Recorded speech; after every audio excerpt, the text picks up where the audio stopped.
Welcome to विद्या की journey.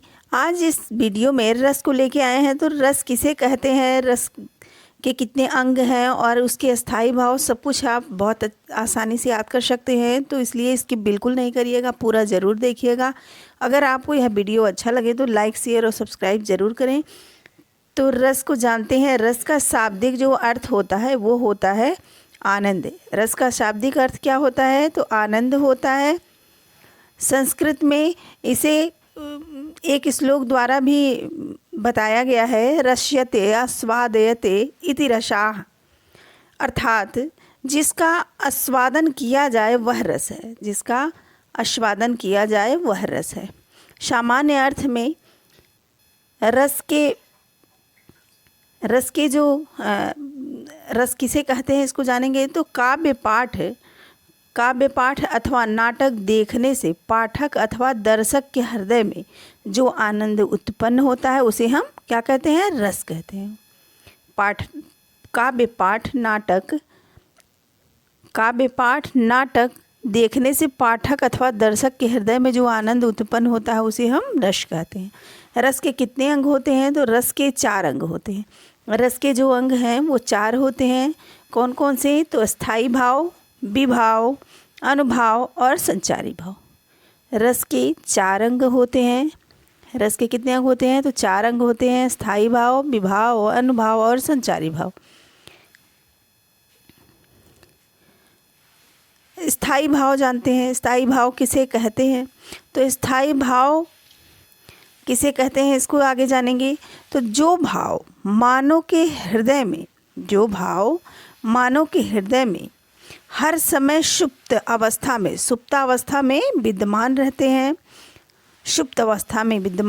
हैं और अवसर पाते ही उद्दीप्त हो जाते हैं, उन्हें हम अस्थाई भाव कहते हैं। फिर से एक बार जानिए कि जो भाव मानव के हृदय में हर समय सुप्त अवस्था में विद्यमान रहते हैं और अवसर पाते ही वो क्या हो जाते हैं? तो उद्दीप्त हो जाते हैं, उन्हें हम स्थाई भाव कहते हैं। आचार्यों ने 9 रस माना है। कितने रस माना है? तो 9 रस को माना है और 9 अस्थाई भाव को माना है। आचार्यों ने 9 रस और उनके 9 अस्थाई भाव को माना है। बाद में आचार्यों ने कितना माना? तो बाद में आचार्यों ने 11 रस को माना और उसके स्थाई भाव 11 माने। इस प्रकार कौन कौन से स्थाई भाव हैं और कितने रस हैं इसको पूरा जानेंगे। तो रस और अस्थाई भाव को जानेंगे। श्रृंगार रस का जो अस्थाई भाव है, पहला है श्रृंगार रस, और श्रृंगार रस का जो अस्थाई भाव है वो है रति। श्रृंगार रस का अस्थाई भाव क्या है? तो रति है। ये स्त्री पुरुष का जो प्रेम होता है उसी को क्या कहते हैं? रति कहते हैं। यानी श्रृंगार रस उत्पन्न होता है, जो श्रृंगार रस का अस्थाई भाव है वो है रति। नेक्स्ट है हास्य रस। सेकेंड रस है हास्य रस, और इसका जो अस्थाई भाव है वो है हास। अंगों या बाड़ी के विकार से उत्पन्न उल्लास, हंसी, ये सब सहायक होते हैं। जो हास्य रस है, कब हास्य रस उत्पन्न होता है? अंगों या बाड़ी के विकार से उत्पन्न उल्लास या हंसी जब होती है तब वहाँ हास्य रस उत्पन्न होता है।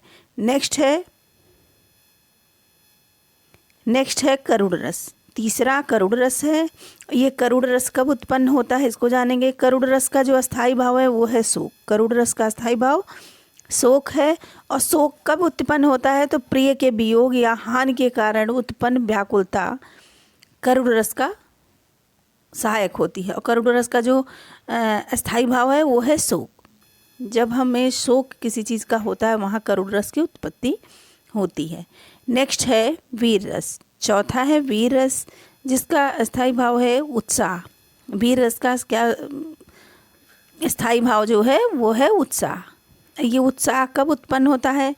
तो दया, दान और वीरता आदि को प्रकट करने में प्रसन्नता का भाव होने पे यहाँ उत्साह रस यानी उत्साह जो अस्थाई भाव है वो उत्पन्न होता है। ये वीर रस का जो अस्थाई भाव है ये उत्साह है। नेक्स्ट है रौद्र रस। रौद्र रस, ये रौद्र रस का स्थायी भाव होता है क्रोध। रौद्र रस का स्थायी भाव होता है क्रोध। काम बिगड़ने वाली मनोवृत्ति, अगर किसी काम को करने के बाद अगर उसमें कोई विकृति या गड़बड़ हो जाता है तो वहाँ रौद्र रस उत्पन्न हो जाता है, और रौद्र रस का स्थायी भाव है क्रोध। नेक्स्ट है भयानक रस। अब ये भयानक रस कब उत्पन्न होता है? भयानक रस छठवां है भयानक रस, और इसका स्थायी भाव है भय। छठवां रस है भयानक रस और उसका स्थायी भाव क्या है? तो भय है। भयानक रस का स्थायी भाव भय है। और ये कब उत्पन्न होता है? तो बड़ा अनिष्ट कर सकने में समर्थ जीव या वस्तु को देखकर उत्पन्न व्याकुलता भयानक रस की निष्पत्ति करती है। तो भयानक रस का जो स्थायी भाव है वो है भय। और भय कब उत्पन्न होता है? जब किसी अनिष्ट कर सकने में समर्थ जीव या वस्तु को देखकर उत्पन्न जो व्याकुलता होती है वहाँ भयानक रस उत्पन्न होता है, और भयानक रस का स्थायी भाव है भय। नेक्स्ट सातवां जो रस है वो है विभत्स रस। सातवां रस है विभत्स रस, और इसका स्थायी भाव है जुगुप्सा। विभत्स रस का कौन सा स्थायी भाव है? तो जुगुप्सा है। विभत्स रस का स्थायी भाव जुगुप्सा है। और जुगुप्सा, ये विभत्स रस कब उत्पन्न होता है? जब घिनौने पदार्थ को देखकर ग्लानि हो, वहाँ विभत्स रस उत्पन्न होता है। जब किसी भी खराब चीज़ों को देखकर ग्लानि हो, घृणा हो, वहाँ विभत्स रस उत्पन्न होता है, और विभत्स का स्थायी भाव जो है वो है जुगुप्सा। नेक्स्ट है आठवां रस है अद्भुत रस। आठवां रस है अद्भुत रस, और अद्भुत रस का जो स्थायी भाव है वो है विस्मय। अद्भुत रस का स्थायी भाव विस्मय है। और ये विस्मय कब होता है? जब अनोखी वस्तु को देखकर या सुनकर आश्चर्य का भाव उत्पन्न हो, वहाँ अद्भुत रस होता है। अद्भुत रस का जो स्थायी भाव है वो है विस्मय। किसी अनोखी वस्तु को देखकर या सुनकर आश्चर्य का भाव उत्पन्न हो, वहाँ अद्भुत रस होता है, और इसका स्थायी भाव विस्मय है। नेक्स्ट है शांत रस। शांत रस का अस्थायी भाव निर्वेद है। शांत रस का स्थायी भाव कौन सा है?